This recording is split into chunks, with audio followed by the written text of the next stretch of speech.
Hello and welcome to the next episode of Coffee and Comebacks. And today I'm joined by Nick Rothwell. So Nick is the founder of Retribe, which we will go on to talk about more as we go through the conversation. But Nick was a professional hockey player in his previous life, and he used the experience and lessons to bring others together. And to quote Retribe, the power of recovery comes from connection with others. So Nick is going to share with us his very honest and inspirational story. And I have no doubt that you will really connect when you're listening to this today. And I'm really excited about where our conversation is going to go, Nick. So thank you. Welcome. I know you're in the Algarve at the moment, so your backdrop is real. Very jealous, looking absolutely beautiful. But over to you. If you could just share with us, Nick, a real, snapshot into your life so far and who you are. Thank you, Sam. Thanks for having me. I can't believe it's not a virtual background. It's amazing. I am in the Algarve in a place that I've just loved and have had a few spiritual experiences at, and I'm really grateful to be here today to be able to share with you. I have my coffee. And I have a story of a comeback, and for me, it all starts, right at the beginning and growing up to two English immigrants who had gone to Canada in the 60s with my oldest sister, who was 2 at the time. This huge heroic move to try to give us a living that my dad couldn't really give us in Doncaster in South Yorkshire.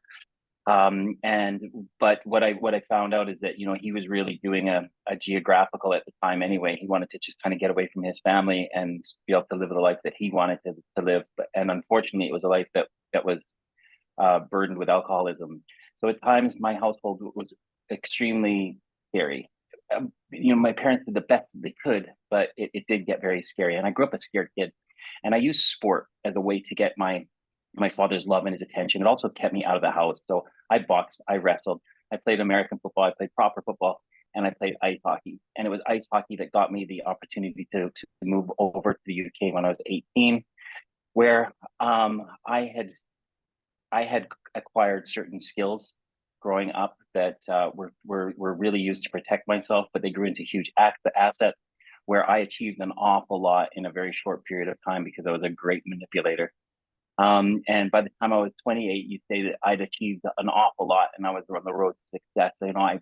I lived on a flat on the River Thames in Chiswick, and I had a Porsche, and I shopped on Savile Row. I had a beautiful actress girlfriend. I had ownership in a production company, and I had my own TV show on Sky Sports. And I was, like I say, it looked like I was successful, but inside I was that scared 8-year-old boy, and I felt like a fraud and an imposter, and I didn't deserve any of it. And in the nightclub in Soho, someone introduced me to a line of cocaine and a martini. And all those fears fell from me. I could just breathe, and feel normal and feel like I fit in. I felt connected. And it began within about 16 months, I lost everything. And then I started the geographicals. And I, for 15 years, was on this slippery slope to jail, institutions, and almost death, the brink of death. And it was in, the statement that you said, the power of recovery comes in connection to others. I finally got connected again, and I reached out for help. And I am part of a recovery community that's the cornerstone or the foundation stone of my life today. And I built Retribes to try to help others find community, find connection, and find protocols for transformation in their lives. And I've been free from the constraints of alcohol and drugs for almost 7 years, and life is really beautiful. It's extremely challenging, but very beautiful, and I'm sure we'll get into it over the next little bit. Wow, and that's amazing how, for a moment there, and I'm sure our listeners will feel it as well, you share with us that deep and probably dark place that you've been, yet very quickly you move to the light, if you like, in terms of you've taken the good from those experiences and you use that in your day-to-day life. So really keen to explore that. And thank you for being so open and honest, because as you allude to in a lot of the work that you do now, you speak about the perception of masculinity, I think, is effectively how we could probably term it, in terms of men and I've had other speakers on the show as well talk about this, where often it can, not always men, obviously women, we can be the same as well, but often it will be men in that masculine sort of persona that they feel like they need to show and not ask for help. So it would be great to sort of move into that. And before we do, is there anything you wanted to add to that side of things in terms of asking for help and being open from your experience? Well, I believe it's, as you talk about, let's say, people use the word toxic masculinity. There's a lot of other terms used around masculinity and patriarchy and misogyny. I think it's just an imbalance in masculine traits. And I think that they're deep rooted, in society since post World War II Churchwellian kind of teachings that were taught to, my parents and their parents effectively coming out of the war. And these are in all of our cultures today, growing up in the Western world, we're growing up with these improper use of our masculinity. And it was those that almost killed me, because I was taught that real men don't ask for help, and this is from my dad, from coaches, from teachers. You can sort out all your own problems. Your problems, don't ask for help, because it's a sign of weakness. And Sam, it was those two words that came out of my mouth when I was completely smashed, at 45 years old, dying of acute pancreatitis, liver failure, kidney failure. And it was actually the dehydration and the malnutrition that the doctor said was killing me, because my diet was pure vodka and peanut M&Ms. I would have a peanut M&M after a shot of vodka. My mind thought that I was getting the 5 food groups in a peanut M&M and the liquid in the vodka, but I was dying. And I think it was when my ego was so smashed that those two words helped me finally came out of my mouth. And it wasn't, I'd asked for help along the way, but it was normally asking people to lend me money, so I could get food or booze along the way. And people, because people knew me as not a bad guy, I never really kind of did anything to harm anyone particularly. So people did help me out. That actually apart from yourself, it sounds as though harming yourself. Yeah, exactly. Yeah, it's really a slow death suicide what I was doing, and because I didn't care if I woke up dead or alive.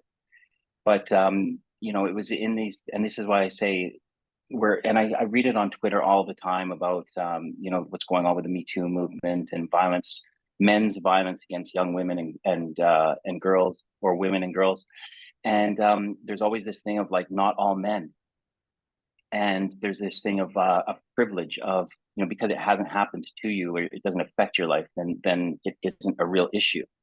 And it's because of these perceptions that a lot of, not just men, but women, all of us in the society have grown up with these kind of blinkers around masculinity, masculine traits, and how harmful they really are. And it's really hard to unpick, because a lot of guys will say, hey, I've never been violent towards anybody, but we've been complicit in some way. We've walked by people on the streets while they're wolf whistling at a pack of, as a pack of men towards women, single women, and it's scary for them. And it's specifically in the recovery community, where I've had a lot of women, come up to me and say that they feel unsafe in recovery just because of the way some men can be looking at them.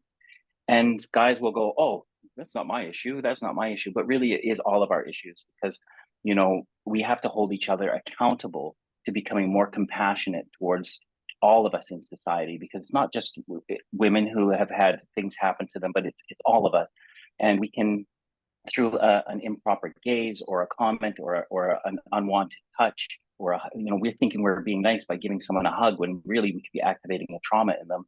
And I think it's just being able to be in a place of trying to understand that, and trying to say, hey, I'm going to look at my behaviors and my approaches towards people, not towards all people, because most people have had some kind of trauma, to make the streets safer, to make workplaces safer, to make the sports community more safe, where we're not creating trauma, we're actually helping people deal with past traumas. Yeah, 100%. And when you spoke there about everyone is carrying some form of trauma, I guess it links back to how open we can be as individuals about who we are.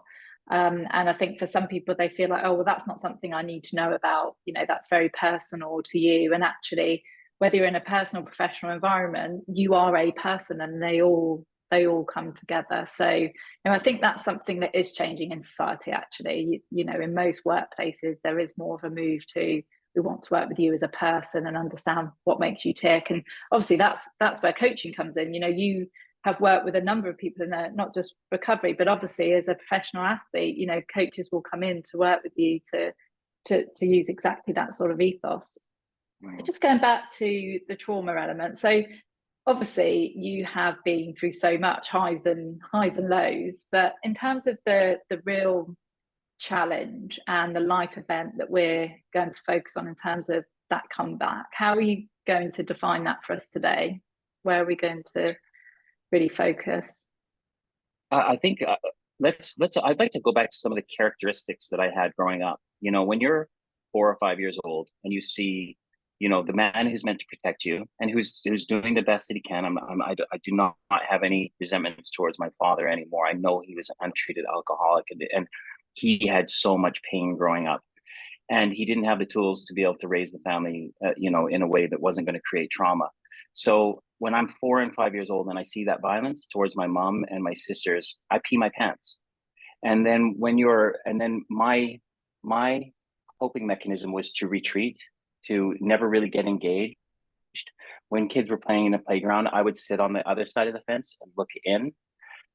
Then I became kind of an isolated person, and I would live in my mind. I would always fantasize. And as my fingers grew a little sticky, I would take things. I was a thief, from a very young age. I would go into the corner shop, and even though my mom and dad said that stealing is wrong, Nick, I would nick something. And if I went over to your house and played, and you had a cool little toy, I would take it, and I would tell my mom that I found it in the back alley. And you're growing up, and they find out, and they say, "Oh, he's fibbing." They use these words, fibbing, not lying. I'm just fibbing, and I'll grow out of it, and it's just a phase. But what happens is that when I start to get into these positions, I don't ever admit anything, and I start to weave lies now. So lie upon lie, and I lie when telling the truth would serve a better purpose. So if I tried to make my bed, and my dad came home and said, "Who made your bed?" And rather than saying, "I tried, Daddy," I'd be like, "It wasn't me," because I was so scared of every reaction from him, and from from everybody, teachers, lying at school. Why wasn't your homework done? Why did you steal those trainers that belonged to somebody else? And it was just lie upon lie, and you start to manipulate, you start to lie, you start to believe your lies, and then you become a lie yourself, and you have no sense of self.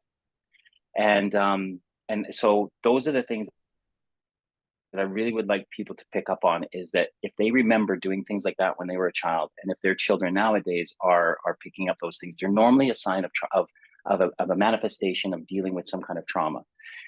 We might not know what that trauma is. And then there's a wonderful doctor named Dr. Gabor Mate, he speaks of trauma, not specifically, but a lot in the recovery community. And he'll say that not everybody who has a trauma becomes an alcoholic or an addict, but all alcoholics and addicts have had some kind of trauma. And then he defines trauma as not what happened to you, but what happens to your body as a result of what happens to you. So almost like cellular damage, inflammation, that can cause blocks. There's some work on the polyvagal nervous system and how it becomes deregulated by trauma, so that we no longer trust our instincts, because our instincts become a little bit miswired. So these are the things that we know happens to youth, to teenagers, to most people. And it's about being able to identify certain behaviors that are not, like in recovery, you'd call them character defects, but they're actually defense mechanisms.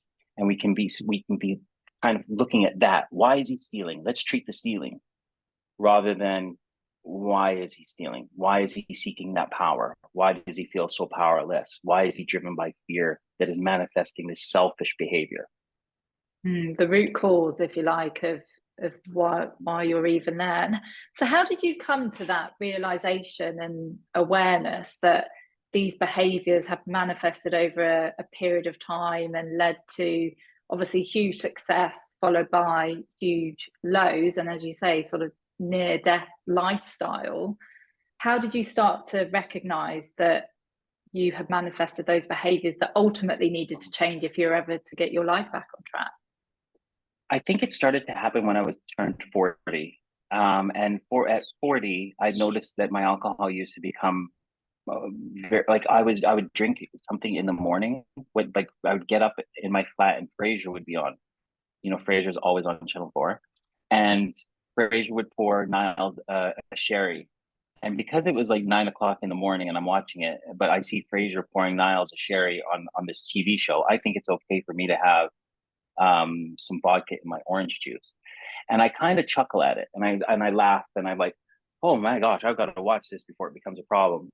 And I started to look at some really why was I doing it, and what it was for me is I looked and it was when I stopped playing the sport that I loved, and I was 28 years old, and I'd lost that accountability of the changing room of the sport. You know, guys who would call me on my BS and stuff. I'd lost that, and I'd become this individual, this silo of self.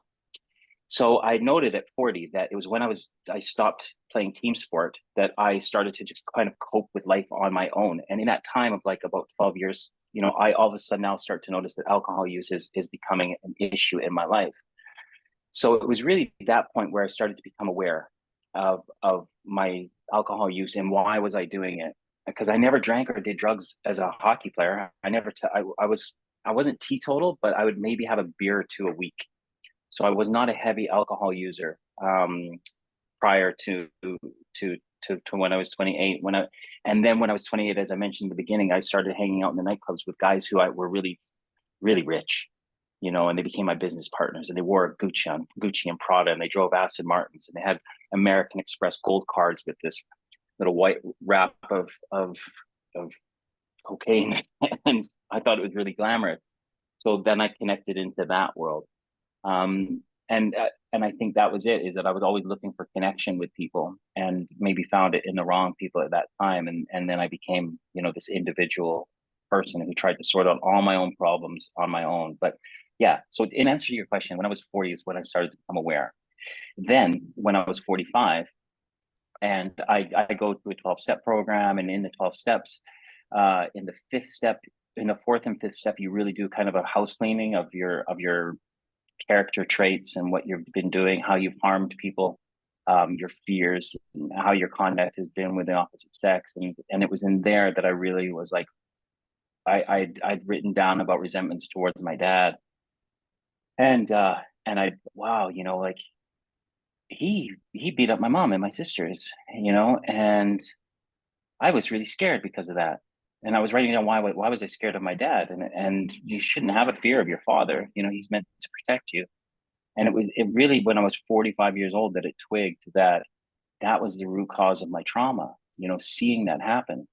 And I've been able to, not only in the 12-step program, but also seek other forms of, I wouldn't say therapy, but of healing towards what I saw as a kid. Yeah. I mean, it's, I'm sure everyone listening will have some form of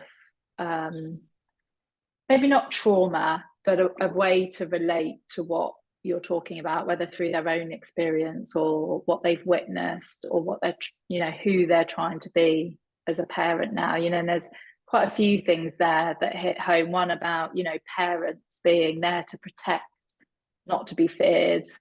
And you know, that is really important, isn't it? Home being a safe space. And then when you come to safe space, and you know, when you look at the behavioral sides of things, and there's a lot of talk nowadays around psychological safety. And I think that links into what you're saying around retribe and connectivity, where in a team, particularly a high performing team, you create psychological safety.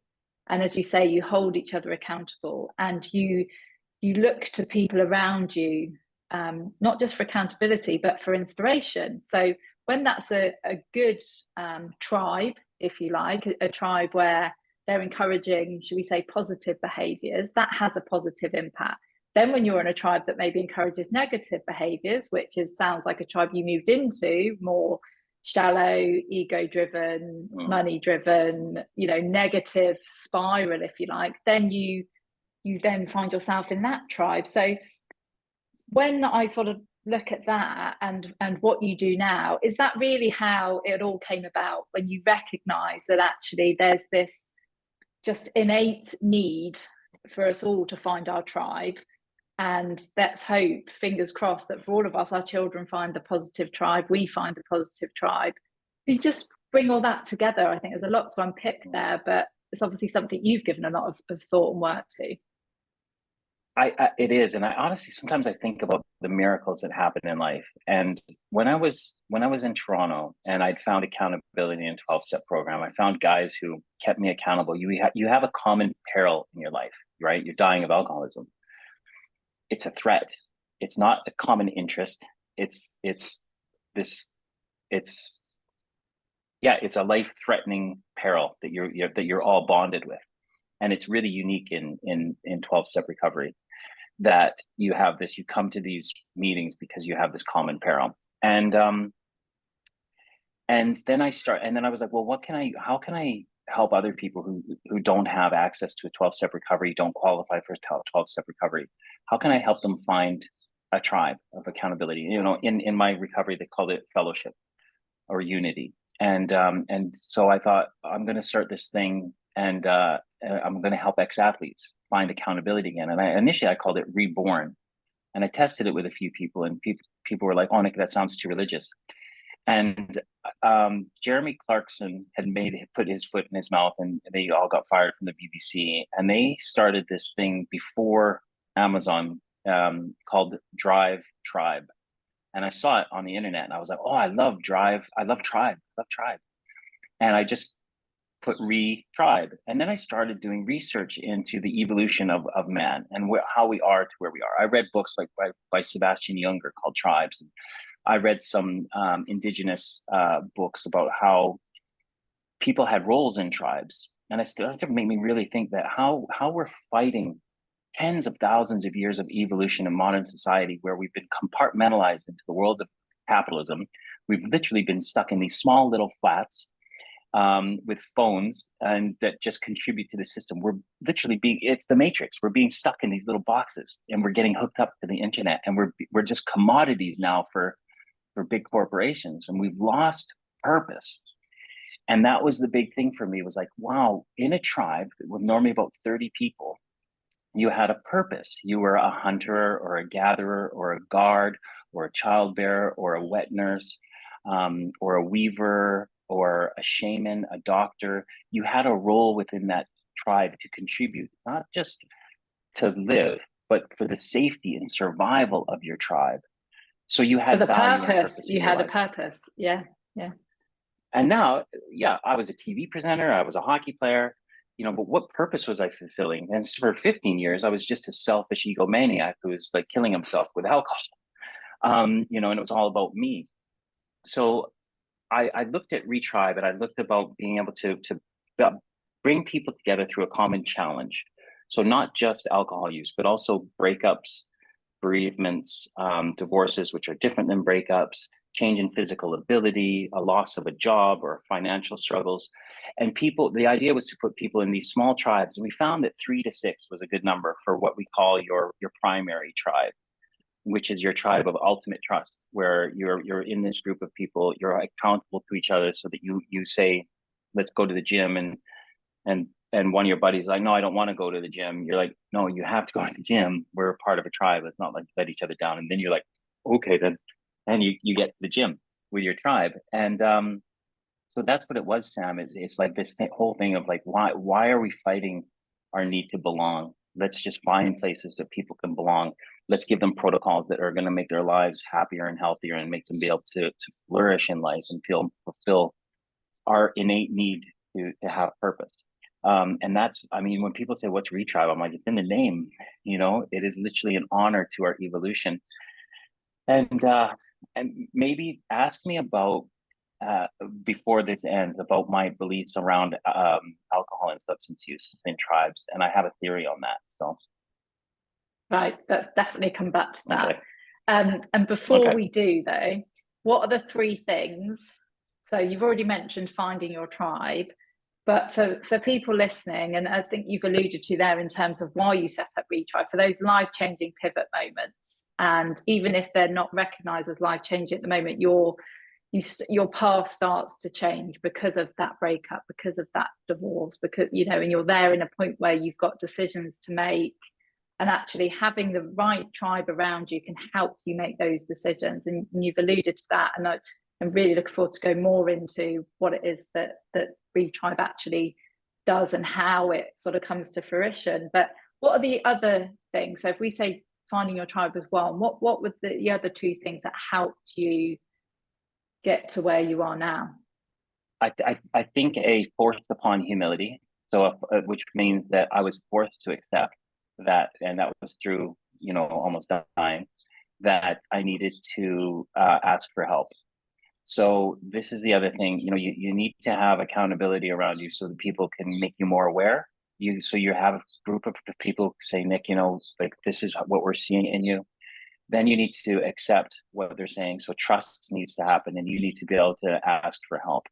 So I think the other two probably would be being able to ask for help. I think that it's not a sign of weakness, it's a sign of strength.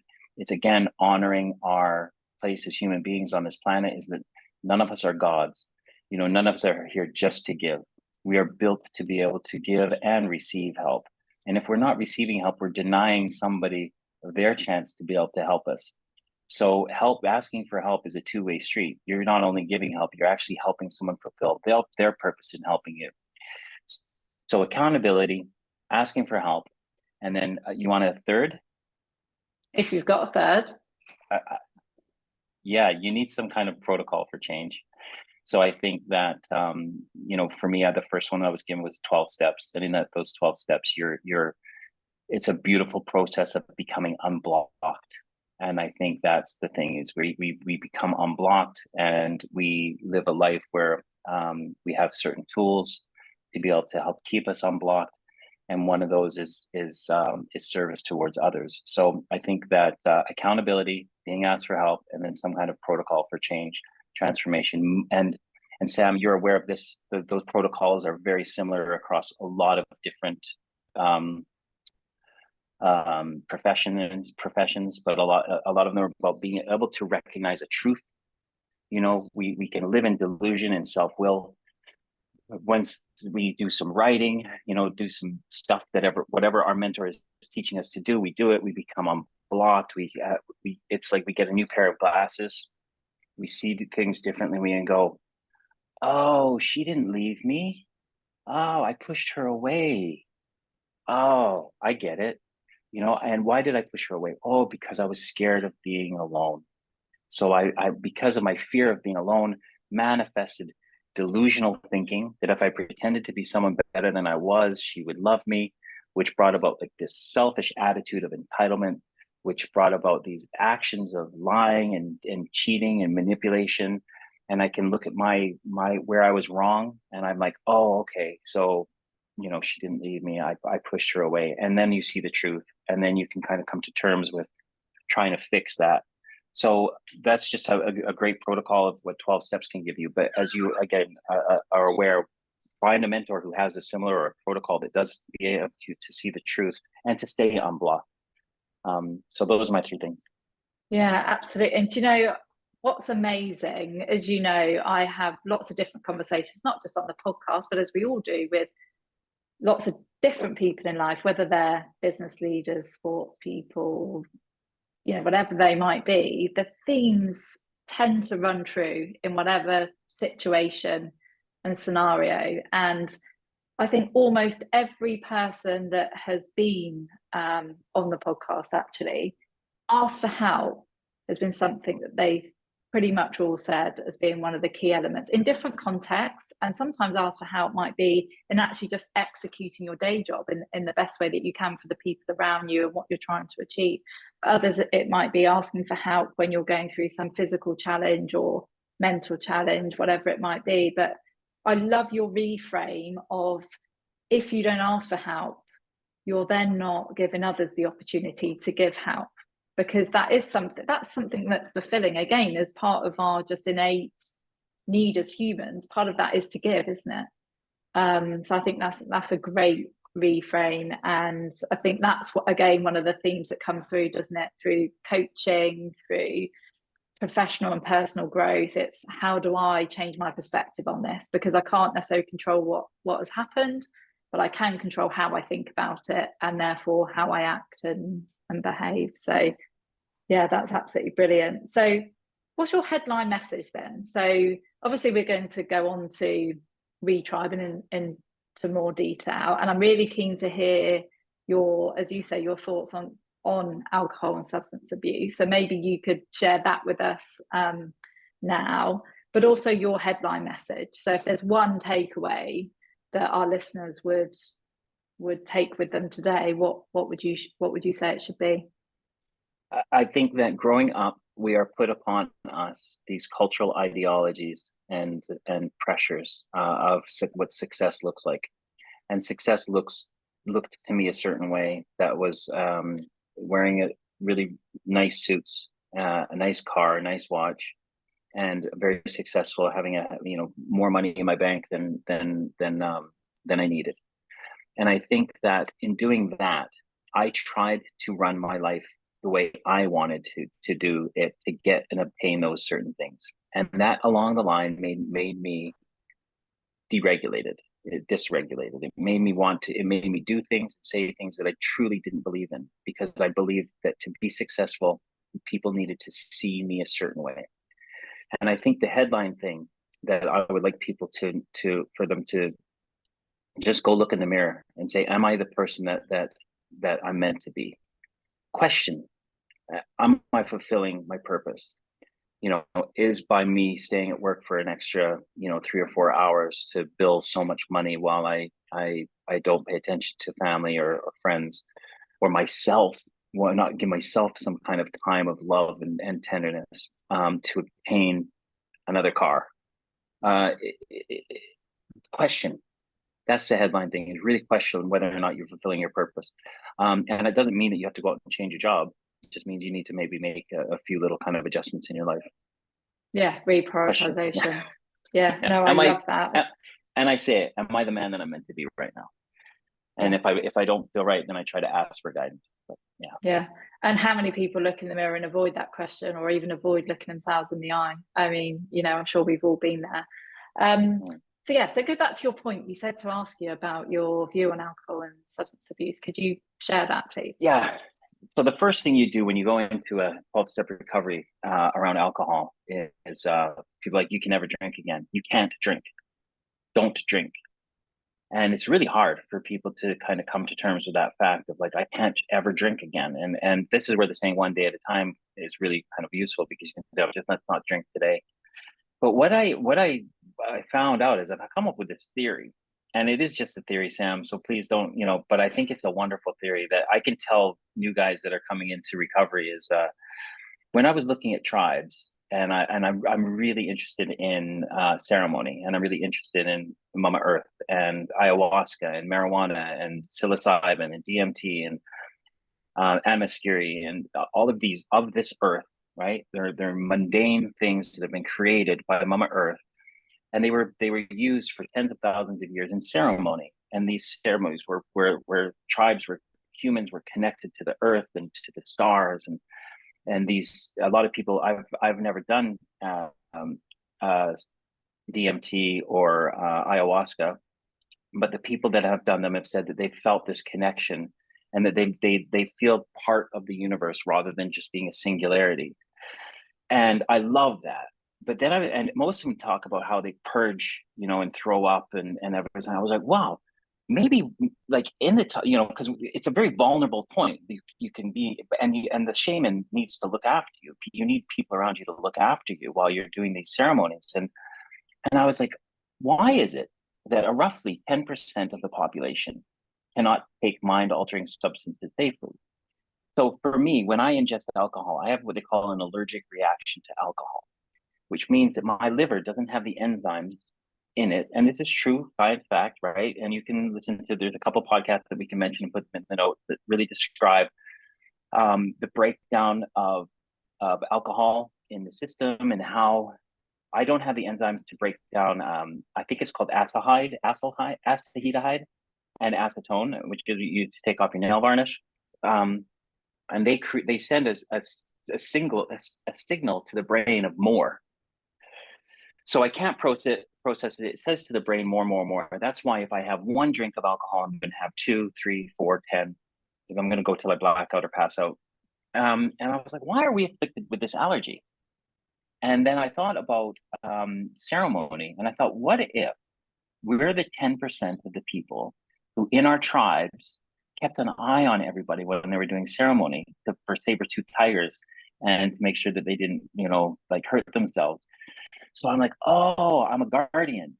Like I'm a safekeeper of people while they're doing ceremony. So it's not that I can't drink alcohol or take mind-altering substances. It's that I'm not meant to. My purpose is to keep my gaze upon my fellow man, my fellow humans, and making sure they're okay. Mother Teresa had a wonderful saying about alcoholics. She's like, they're my most favorite people because they have this need to be of service and to help their fellow human beings.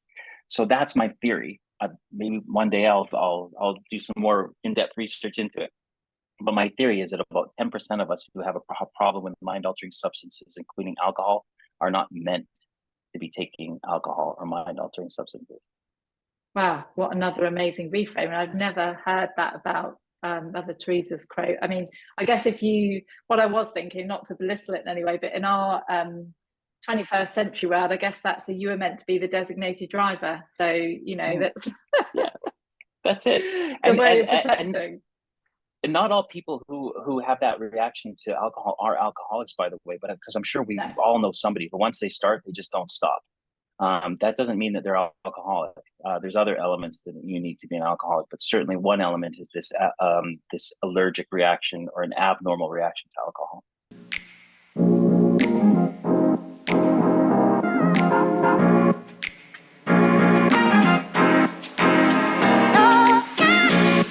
And this is often the most difficult question, actually, in terms of narrowing down your all-time favorite film.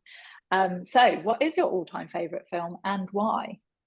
You know what? It has changed over the years, but I was like, when I was in my kind of production company owning stage, I would have said The Godfather 1 and 2 and Scarface and Goodfellas. Like those would have been up there, kind of, very dark gangstery movies. And then I thought about it really honestly. And the one thing that always keeps coming up is Raiders of the Lost Ark. And I just think it has been like, it's just fun. It's adventurous. It's just, I love I've seen some of the documentaries about how it was made. So some of the stunts, and what they did to make sure that Harrison Ford was safe while he was being dragged underneath a truck. But I just love the original any of the Raiders of the Lost Ark, the 1, 2, and 3. But Raiders of the Lost Ark is my first one. Wow, you are bringing back some memories now. And for those listening that don't know, this is Indiana Jones, by the way, and the song comes to my mind straight away. There's Raiders of the Lost Ark, Temple of Doom, and the Crystal Skull, which is a very good one. But Raiders of the Lost Ark and the Temple of Doom are the. I don't know, but you maybe want to go back and watch them. And I was in I can't believe I'm actually admitting this, but some people listening will know that I was in a marching band as a child. So I used to run, and on top of that was in a marching band. That's part of why I joined the military. I love the pomp and circumstance. But I played the trumpet, and I remember us playing the theme tune to Indiana Jones. Exactly. So brilliant. That has made me smile. What's the last book you read or listened to, or a recommendation? So I am. I have a hard time reading. I'm not a very good reader. I've always been a bad reader. Or I've always been a reader who struggled. I read very slowly. But so I was thinking, but I'm just reading a book right now on resiliency, and I left it upstairs. I was going to come downstairs and bring it to you, but so I've only just read the first chapter, so I don't want to really get into that because I don't know enough about it. But I get recommendations from someone I'll tell you about. But the last book that I listened to was Jason Wilson's Battle Cry, which is I really got into Jason Wilson, who is a Black man from the United States who, he's been through an awful lot in his life. He's really found power in God. And I love being able to hear those kind of aspects of people's spiritual experiences. But he really, really breaks down what being tender is all about. There's a famous video of him that goes around the internet about a young child who can't break a board, doing karate, and he gets down on his knees, and he's like, "Oh, I can cry about it right now," but he basically says, "I honor your tears, son. I honor your tears." Which is this whole idea of unlearning the fact that young men, young women cannot cry, because it's BS. Young men and young women are designed to cry. They have enlarged amygdalas. They have these tear ducts that are meant to pour tears. Let's not deny it. Let's honor it, and let's sit with our children. Let's hold our children, and as they show these emotions and say, I got you. I got you. What do you need from me?" And so this man is hugely inspirational to me. I listened to the audiobook a few months ago, and I was just like in awe of some of his stories, and just how he helps me reframe what a man, what I even hate to say like the terms what a man should be or what a real man is, because the definition is impossible for me to say, but it's enabled me to become more compassionate, more vulnerable, more loving, more caring, especially all the events that have happened in my life over the last 2 years. So Jason Wilson's Battle Cry. Wow, thank you for sharing that. I have seen the said viral video, but I'll definitely do some more research into reading and listening to that. So I've already shared, obviously, a not very interesting fact about myself that not many people will know, but more interested in your interesting fact that's not known by maybe our listeners or many people that know you. So what would that be? I think an interesting fact would be that my family lineage claims relations to a couple of famous English authors. William Cooper, first of all, who was a famous poet and writer, and he claimed relation to John Donne, who was another famous English literary god. And it was in this knowing or learning that I started to write poetry when I was 14 or 15 years old. And it was an English teacher at school who saw me develop these manipulative tactics, and basically said, "Nick, and he said it. He said, do you want to be a bullshitter all your life?" He goes, "You have something in you." And he started to get me to write short stories and poetry. And he got me to stand up in front of classes and read these short stories and poems. And so that would be the thing that I think a lot of people wouldn't know about me, is that I had a dab hand at being a young writer, for someone who struggled so much with reading and writing and spelling. That is something that I would love to be able to rekindle that spark of creativity. Wow, love that. Wow, there you go. Maybe there's that little bit of impetus to do that. Thank you for sharing those. Really insightful and interesting. And speaking of interesting, you've only really touched slightly on your career as a professional hockey player. So, and it is fascinating, and it's one of those sports that not many people will know much about. It isn't necessarily a mainstream sport, certainly not in the UK, although I know it's up and coming and there are more and more sort of clubs emerging. But could you share your career story in terms of not just hockey, but how you moved into it and then your transition out of the sport? Yeah, so obviously growing up in Canada, hockey is like football in the UK. Everyone just plays hockey. And I started playing hockey when I was like 6 or 7 years old. I was not very good at it. I cried. My dad did not pressure me into continuing, and I had a year off when I was like maybe 8 or 9. And that year off, really, I started playing more outside with a tennis ball against the garage, and I would watch a little bit of hockey on Saturday nights. It's called Hockey Night in Canada, and I would go outside and I would start to mimic the plays, and it just started this thing inside of me of really getting involved in hockey. And I was above average hockey player, but I was also dedicated to so many other sports that I wasn't one of these guys who's like, I want to play in the NHL. I was a guy who's like, I'm going to use hockey to get me to get a university degree. So I was looking at maybe going to college in Canada, or the States, and then and trying to get some kind of profession out of it. It turned out that hockey was growing in England. And my dad, when I was about 14 or 15, said, Nick, why don't you just try when you're 18, just go over there and see if you can play over there. Now, I had I was pretty good at hockey. Like I said, I was above average. I was a grinder. I wasn't really super talented, but I was hardworking. I got hit when I was a kid, and it was a partial dislocation in my hip, and that created a bit of trauma in my hip. And I was normally a really good skater, but when I tried to play AAA midget, which is you're getting to a high level of hockey in Canada, the coach said, Nick, I'd like to have you on my team, but you've lost a little bit of pace. So you're the last guy to get cut, but I'm sorry, you've slowed down a bit. And I went and played the league below, and I thought I was good. My ego was like, I should be playing AAA. I'm not playing. I'm now playing AA. And I remember I had a hard time with my temper, and a coach had given me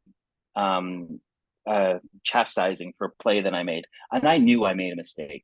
My head was down. I knew I made a mistake, and he was like, Rothwell, get on the end of the bench. You're right. You're sat for the next period. And I was already ashamed, but also I was like, dude, like I'm one of the better players on the team. I know I made a mistake. You don't need to be like this. And I told him to F off. And he said, get out, get in the changing room. And of course I shouldn't have said that. And I went into the changing room. I was so mad, Sam, that I took my jersey off. I threw it in the garbage, in the bin, and I was taking down my shorts, ready to pee on it. So that was how bad my temper was and my ability to control my temper. And when the equipment manager came in and caught me, and I got kicked off the team. But in getting kicked off that team, I was no longer registered to play hockey in Canada. And then when I moved to England, when I was 18 years old, to play in England, you have, as a Canadian, you have to be an import. But they didn't see my minor hockey report registration for that year. So technically, I didn't learn my hockey in Canada. I learned it in the UK. So I didn't play in the UK as an import. I played as a British player. Which made my value rise because I wasn't as good as an import would be, but I was also above average in the UK hockey players. So I was quite well sought after, and I ended up playing with the biggest team in the country at that time in the late '90s. In the early '90s was the Sheffield Steelers, and I played with them for a season. And then university came calling, and I started playing on the Isle of Wight, where we just won everything. We didn't lose a game. And that's when I think was the most magical time of my hockey career, was playing on the Isle of Wight for the White Link Raiders with guys that today are my brothers, that we're still have these bonds, but we were untouchable and we broke records. And that really gave me this taste of like, wow, I've accomplished some stuff in hockey. And then I went up to a league above that and played in Guildford in my last year of university. And I had a funny thing enough, a coach who was not a really good man manager. And he really I started that year off really well. And he had me on the first and second line. And then I made a couple of mistakes. And I beat myself up a lot as an athlete. I'm like, okay, I'm not good enough. I'm not good enough. And rather than build me up, he just tore me down. And that kind of started to end the spark of my interest in hockey. And it did with a lot of other guys too. I have a couple of good friends who are like, I can't be bothered with this guy. And they actually quit playing hockey. And it shows the importance that I've learned now in coaching about how, it's not necessarily the results on the ice. You need to be able to be an athlete-centered coach and treat athletes as individuals. And then Sky Sports started covering the hockey. And I talk about these manipulative tactics that I had that would get me a lot of stuff. Like the first job I ever had in the UK was at an ice rink. And I went down to the ice rink and I said, can I have, are there any jobs? And they said, well, yeah, we need someone to drive the Zamboni, which is the machine that cleans the ice. And they said, do you know how to drive one? I said, of course, I'm Canadian. Sam, I didn't know where the key went in the ignition, right? I'd just seen these things go around and around the ice all my life. How can it be? This lie gets me this job. And it was the same thing with Sky, is that I was doing English literature at Winchester University. And this is in the time when I watched them make a show, and the producer's name was Trisha Tolchard. So the very next day I phoned up Sky Sports, and this is when you could get through switchboards. I said, can I speak to Trisha Tolchard, please? And she answers her phone. I said, "Hi, Trisha. My name is Nick Rothwell. I'm playing hockey for the Guildford Flames. I'm doing a media class at university. Can I come and watch you make a program?" Now, you know that that's a lie, but this lie gets me a foot in the door. And I go watch them make a show, and I actually help them a bit, some of the names of players. And nothing came from it. And I ended up getting a job in Westminster, with doing sales with a Westminster publication. And then that hockey season started the next year, and 2 games into the season, they were not happy with one of their team on Envision team on the show, and Trisha phoned me up on a Tuesday, and I was in this. It was my first week at work, and I hated this job. And she said, "Nick, can you come in and meet this guy Mark Sharman, who's about the Sky Sports?" And I said, "Yeah." And I went in on the Thursday. He met me. He said, "Nick, do you want this job? It's the rinkside reporter. It's X amount of money per day, which is more money than most of the guys were getting paid in that league." He says, "If you want it, you start on Saturday." I said, "Can I watch a show being made first?" He said, "No. You want it? You have to say yes or no now." And I said, yes. So my hockey career, I ended up playing another season while I was on TV, but it started to wane. And I went full into becoming a TV presenter for Sky Sports. And in that time too, I'd started a little company which became a big branding company, one of the biggest branding companies in the world today. And also I started a little production company with another big ad agency. So I was a bit of an entrepreneur, hockey player turned Sky Sports guy turned entrepreneur, all in the space of about 4 or 5 years. That's the exciting time of my career. Not exciting. It was exciting, but it was kind of a very busy time in my careers. Yeah, and I can see the spark in your eyes when you speak about it. There's obviously just lots of good memories, and you just want to touch on what you say about lies. And obviously, if you could go black and white, you would say, okay, so you didn't tell the truth, you used a lie to get through the door. Equally, on the other hand, some would say you were innovative and you said, right, how am I going to, get that sort of exposure? So by saying I'm doing a media, so not obviously condoning lying, but saying that sometimes it demonstrates, as you say, on the one hand, you can say that's manipulative. On the other hand, you can say you had that ingenuity. And as your teacher said a long time ago, something in you. And whether you see it as BS or an ability to get further. But yeah, I mean, I think you highlight a lot of things there. And actually, what's interesting, that it's like many things, isn't it? You can fall into things when you transition from any career, but particularly sports and military. And as you know, I have a lot of conversations. We really do focus on the show around sports and military and business, and how they sort of bring together or come together and bring the lessons through. But it's effectively, how do you transition? And for many, they can't picture what life looks like outside of that tribe, outside of the environment they're in. So it just means that they can often just find themselves along a path, and sometimes that's negative and positive. And it sounds like you had a yin and a yang, based on what we've spoken about first. Now, just on that, could you give us more insight into Retribe and how you've already talked about how it was born and how it came to fruition, but if I were coming to engage with you now and coming to engage with Retribe, what sort of person or organization might I be, and how would we engage, and what is the purpose and the nuts and bolts of what you do, I guess? It has evolved a lot from, like I say, from being this thing of like connecting ex-athletes together to give them accountability and then give them suggestions on places to go, to what it is today. And we operate as a CIC, which is a community interest company, because I wanted to have some ethics around the business. I didn't want to just be known as a company that wanted to sit here and make a ton of cash and to to have a buyout, to have an end plan of like building this up and then exiting as a startup, which most startups are nowadays.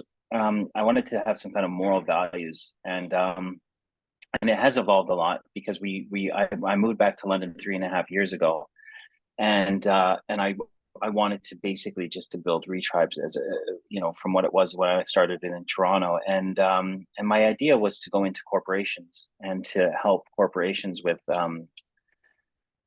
wellness programs. And this was right at the beginning of lockdown. So we landed one of the, you know, Zoom, fastest growing tech company on the planet. And we learned a lot about, you know, being able to provide safe spaces for people to be able to talk, as well as providing workshops.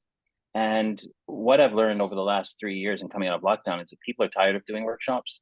They're kind of like HR departments are inundated with companies saying, "Hey, let's do a workshop on building boundaries," or senior leader management courses, or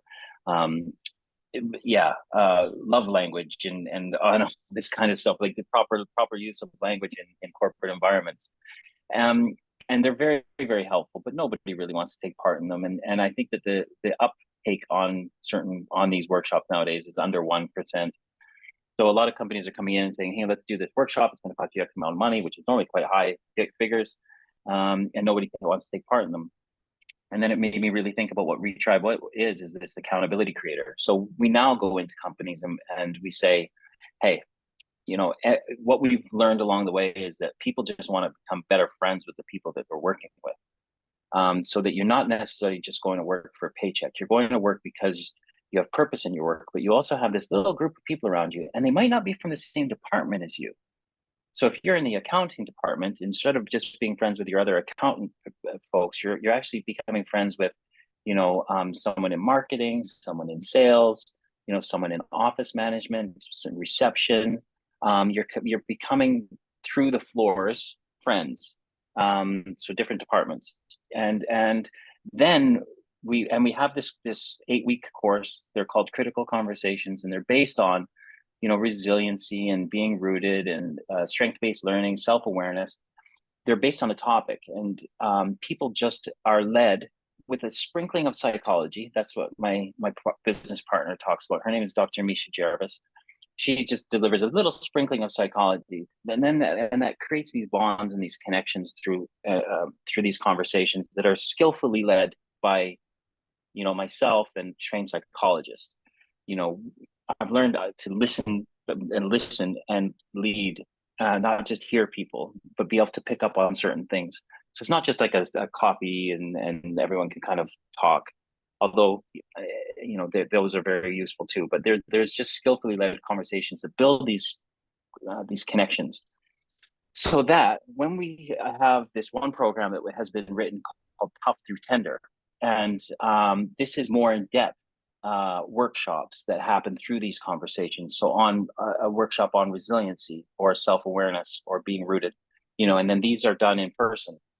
And we provide this in corporate environments, but also in sport world, because we understand those environments.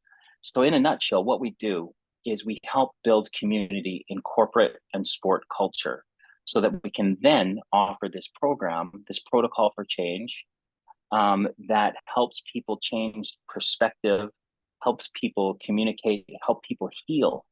You know, I think that's the other thing, is we go into work thinking this is a place where I have to make money, when actually it can be a place to come in and heal. And I think that when corporations hear that it's not just, we're not just going to increase your productivity and your bottom line by doing these workshops, we're going to, your people who work with you are going to be able to heal any things that have happened to them. I always say we're like comets coming into work.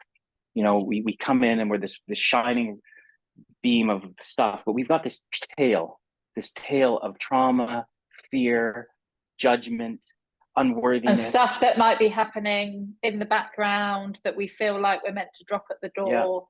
Yeah. Exactly. And how, you know, so someone just, you know, I'm 32 years old, my girlfriend just breaks up with me, I need to go to work, and I'm fighting back tears, but I don't feel safe enough to say to my team or to people who I work with, guys, my heart is broken, you know, please hold me today, you know.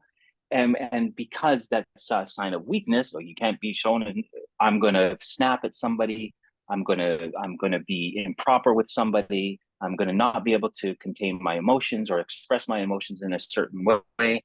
So really, this is what we want to try to do. Is we want to try to, what we are doing is creating environments and cultures where we can undo these old hierarchical, power down driven, patriotic, misogynistic environments. And I'm not being harsh. This is just the reality that we live in. I was going to say, you're being realistic, having, yeah, worked in the corporate world. And you can't, and people who sit there and say that oh, my company's not like that. I'll say, when was your company built? Who built it? What was it built upon? And it's like not, and this is the thing, is like, you think about a company like a skyscraper, there are structures, floors of glass and harshness and I-beams and insulation and tough stuff, right? Not really kind, movable ecosystems that can be fluid and flowing. So we need to go in and we need to start unpicking some of this scaffolding in these corporate and sport culture. And that means challenging these old ways and saying, hey, did it really work?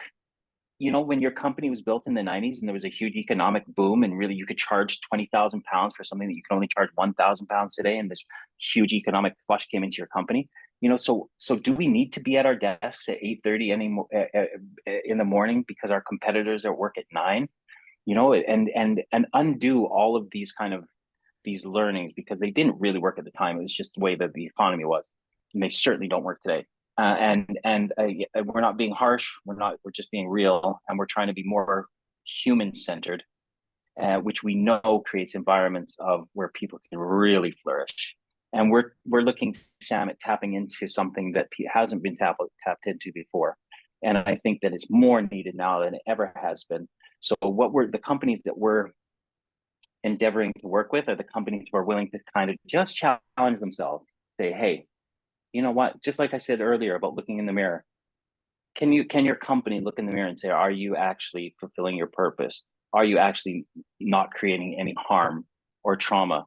And so companies who are curious to real change, not just band-aid, lip service, we're eco-friendly type change, real change, And what's amazing but also difficult, I think, about the economic environment that we all find ourselves in now is that we are all held more accountable.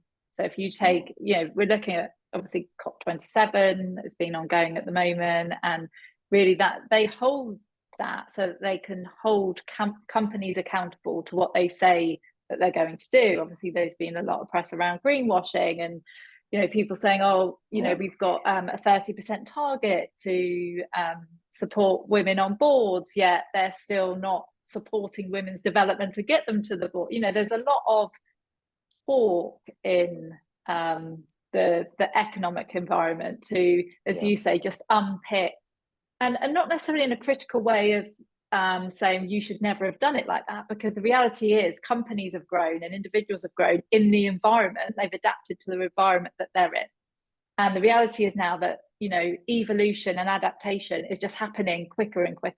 When I think during the pandemic, there was a quote that said we've been through 10 years of technological advancement in 1 year, in terms of looking at how companies and individuals have had to just evolve how they work.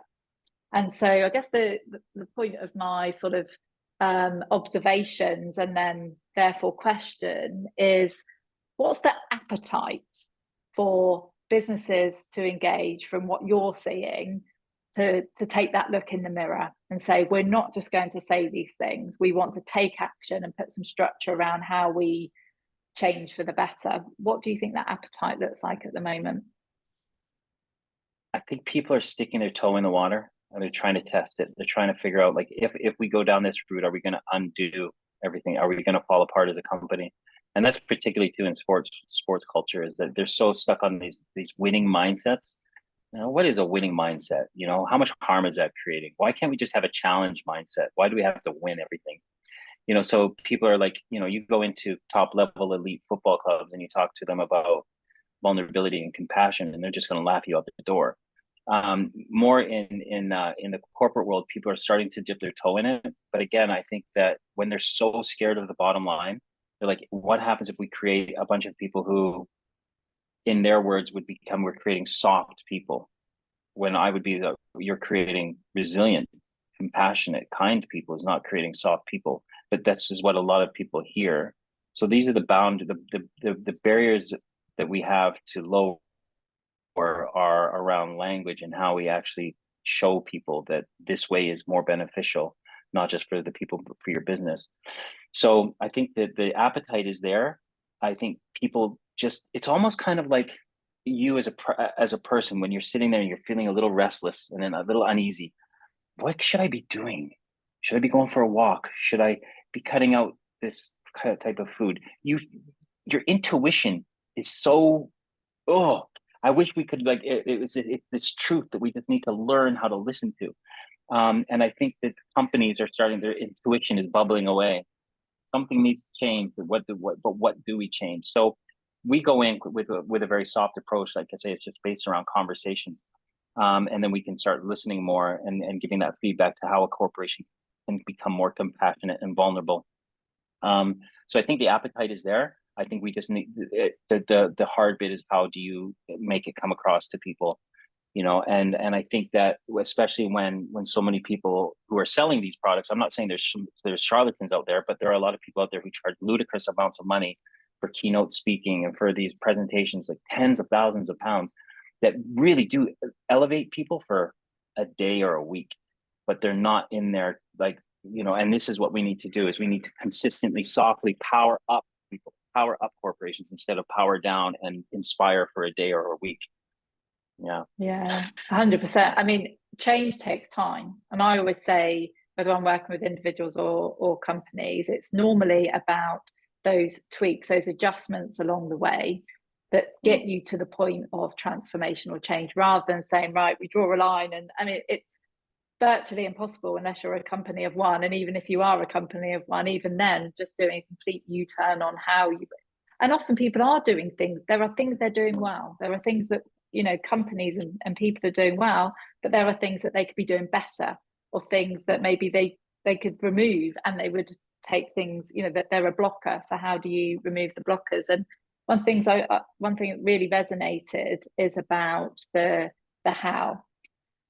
I don't know about you, but what I think you're right around the appetite, that there's the why. A lot of people are aware of the why. A lot of companies, a lot of teams are aware of the why, that they're restless, why they feel that there may, need to be some element of change. Some are even aware of the what might need to happen to do that. But many struggle with the how. Many struggle with, how do we actually identify, implement, bring people with us, create those teams, break down the silos that are so often apparent. And again, I'm sure that's where Retribe really comes in. It's that how, isn't it? It's getting alongside. Yeah. As you say, that takes time. That's not a keynote speech. That's not coming in on a one-off. That is creating a relationship, a connection for the longer term to bring about change.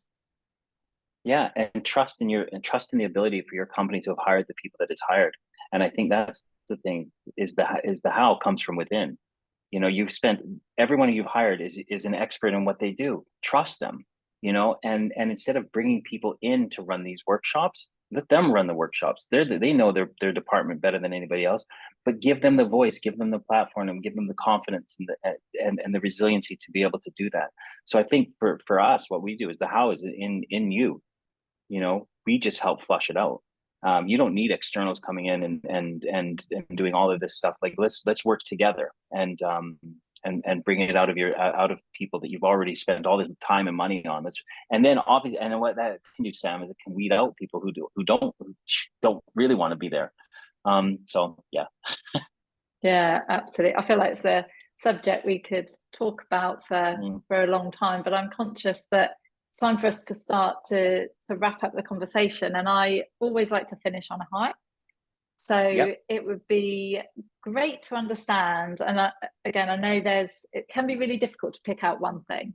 So if you feel like one thing is too difficult, but if you were able to sum up either your greatest achievement or achievements, what would that be? Getting sober. And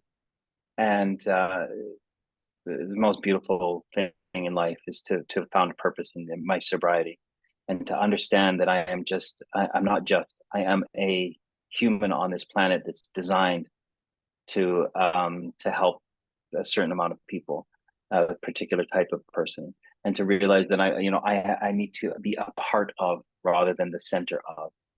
And I tend to always, not always, but sometimes I'll end my talk, Sam, on about where I reference this documentary series that I saw on Netflix. It's now on YouTube. It's called The Pyramid Codes, and it's this low budget documentary series, 6 1 hour ish episodes. And it's just about the history of the pyramids, and they challenge these ideas around when the pyramids were made, and they talk about sacred masculine and sacred feminine energies, and I learned a lot about it. And they also, there's this, the woman who narrates it, she there's just this bit where she notes the Egyptian hieroglyphs, and she says, note the hieroglyphs, all of the gods have left hands. That's because the left hand is for bestowing, it's for giving, and only gods give, they don't receive. And I was watching in my bed. I went, I got a left hand, but I also got a right hand. And what's that for? Oh, the right hand's for receiving. So if the left hand's for bestowing, the right hand's for receiving. If I'm not using them equally, I'm not flowing. And just sit there and realistically go, we are humans on this planet. There's nearly 8 billion of us. We all have left hands and right hands. If you put out your left hand and you think of someone that you can help today, you can do it if you want. Go on, put out your left hand. Now just think of someone you can help today. We should, you're right. And then you think of your right hand and you go, what's something that I really kind of, and you hold it down like that. And you think of like something that where you can ask for help with, like, what do you need some help with in your life, and who can you ask for? And then you just kind of just grab a hold of that. And what immediately happens is we're connected. We've become like a channel or chain style connection in humanity, where you're in England, I'm in Portugal, and we're connected in the knowing that we are here to give and to receive. And in that, we just become this channel of love. And I think love is action, and action is being able to give something to somebody without anything with any expectation in return, and also to be able to receive that with no expectation of having to give anything back by receiving it. That's my kind of end thought, if that makes any sense. Nick, that's an amazing way to end our conversation, because yeah, I don't think I'd do it any justice to share my thoughts on that. But certainly, as I've grown through experience and time, I think one of the, whether it comes through maturity or whether it's a journey that we all go on, is recognizing that there isn't always, it doesn't have to be two-way in every interaction, i.e. sometimes you do just need to give without any expectations, because everyone will have moments in their life where they can only receive, and that at that moment they need to receive. But I'm a great believer in what goes around comes around. And yeah, so thank you for not just your final thoughts, and I'm sure we'll all take something with us from that, but everything that you shared with us today. We'll include, as you say, some links in the notes, not just to your website, but some of the elements that you've mentioned there, so around the books and the films, etc. So if you want to find out more, then do go ahead and reach out to Nick. Nick, have you got any closing thoughts or anything you'd like to say before we sign off? And thank you, by the way. I would just like to thank you. Thank you for giving me this opportunity. I know we linked up on LinkedIn, and I love the work that you're doing. And I remember, like, when we first talked, it's like, how are we going to be able to work together? And it's just kind of, we are. Sometimes I think it's in the not knowing is beautiful, and just letting the universe kind of guide relationships and people who come into your life. Because I do believe that if you are open, if you do wake up in the morning and you do have a protocol, just to ask for guidance and to say, and I say, universe, mold me into the man that you would have me be. Because, I tried for 45 years and I didn't do a great job of it. And since I do that surrender and I just try to be molded, people come into my life for a reason. So Sam, I'm grateful that you're in my life. And I'm really grateful to see us, on this journey over however long it takes for us to be able to maybe meet face to face for some coffee. But also Exactly. maybe to be able to collaborate on some stuff as well. So I'm just very, very grateful for this chance to chat with you more. So thank you. Well, that would be brilliant, and I'm looking forward to that as well, Nick. So enjoy the rest of your time out in Portugal, and looking forward to catching up soon. Thank you. Dude, beautiful. Thank you.